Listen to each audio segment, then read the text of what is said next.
So how do you make sure that you're not overpaying for a property in a competitive situation? Let's talk about it. I want to talk about this because recently we had an experience with some buyer clients of ours that were looking at a specific property. It was on the market for several weeks and wasn't getting offers. And we showed them the property and they decided that they wanted to buy it. And sure enough, right when we're ready to write the offer, there's another offer on the property. Biggest question was, how do we make sure that we're not overpaying for that property when they're going to buy it? So one way to do this is using what we call the escalation clause in our contract.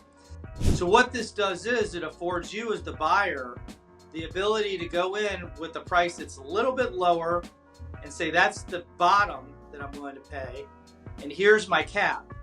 If no other offers come in, then that price winds up being the low number, which is most of the time what the buyers are looking for. In this case, the offer that we have would escalate up to 1.170, meaning the buyer would get the property for 1.70 versus paying the high price, which they originally were thinking of paying, which would be 1.180. In most cases, this is a great way to keep the sellers honest, because they could have other offers, they might not have other offers.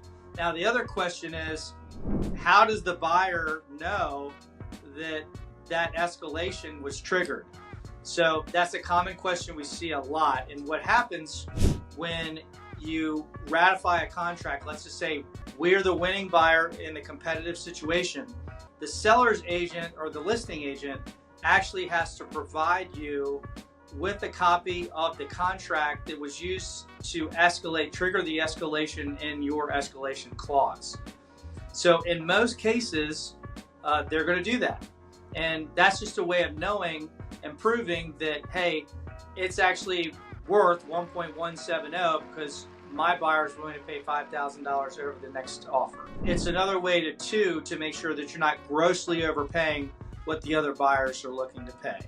So if you got any questions about this, it can be a tricky conversation to have if you're looking to purchase property.